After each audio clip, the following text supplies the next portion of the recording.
baby, got me staring at you. So I'm crazy, won't you bend that back for me?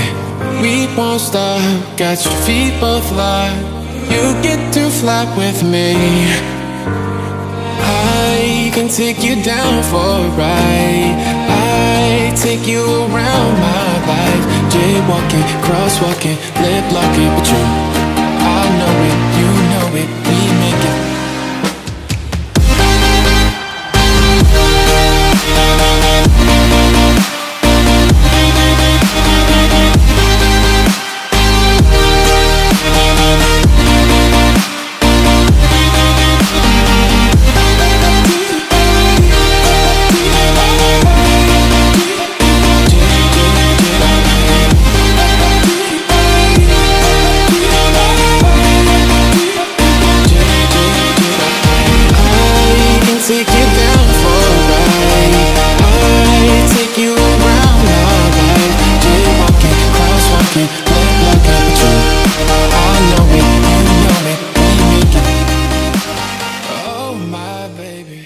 G'day guys, welcome back to another PC build, this time inside of the Thermaltake Core P5 using Thermaltake liquid cooling. And of course, for all of the specs and everything, I'll leave all of the links down in the description below. They are affiliate links, so they do help us out if you guys do want to purchase anything from Amazon.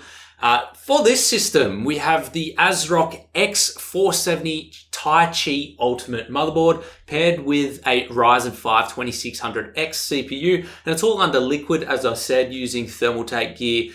We do have the GTX 1080 installed in this system. Now, this is just a display build, so it's not going to be used for any other purpose than this video, and in fact this build will get taken apart probably 2 days after you guys see this video premiere on YouTube. Lots of custom acrylic panels and things like that, just sort of simple things.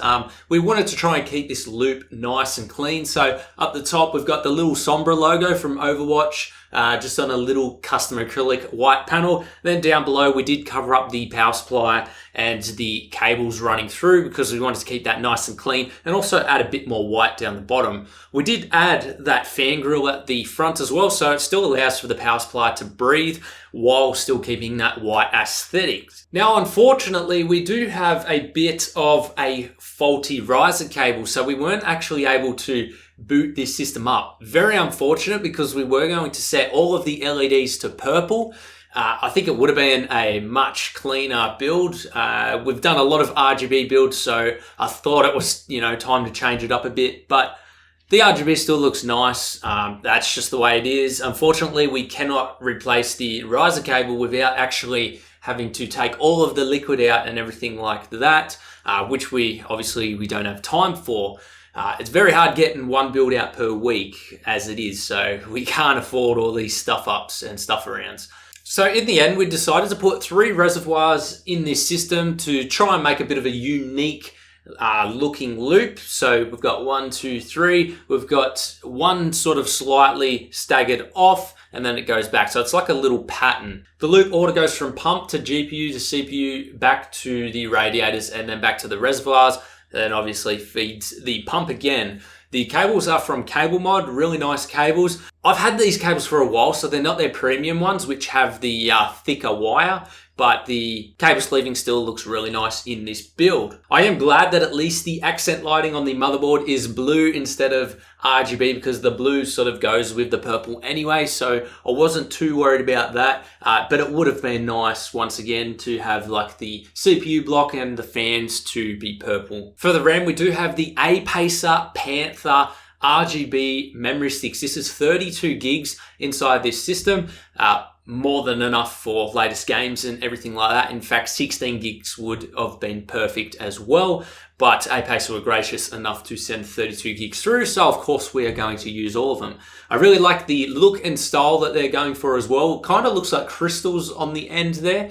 And yeah, these just really suited the build. I would like to see them make a white set. I think that would be pretty cool from them. And of course, on the radiator, we've got Thermaltake's new Ring Trio fans. They look fantastic. There's actually 3 separate sections which could be individually controlled using the Thermaltake Ring software. So really nice looking fans, and same with the CPU water block, the W4.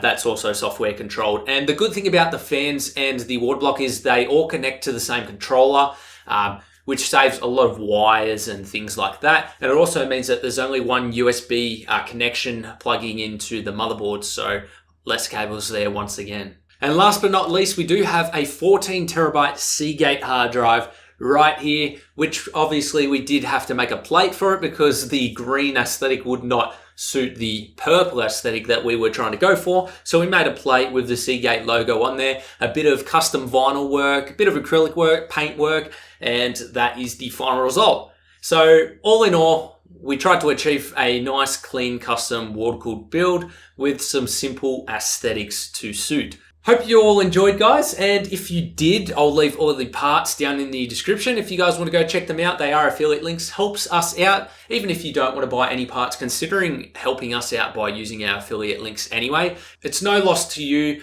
but we gain from it. So if you guys want to support us that way, that is much appreciated. Also, we have Patreon if you guys want to go support us over there, even $1, that helps us out a lot. We finally cracked that 100,000 subscriber mark, so I have to thank you guys so much for that. And guys, if you like videos like this, check out more videos on the channel. Lots of custom PCs, reviews, modding tutorials, and much more. And we'll see you guys in the next one.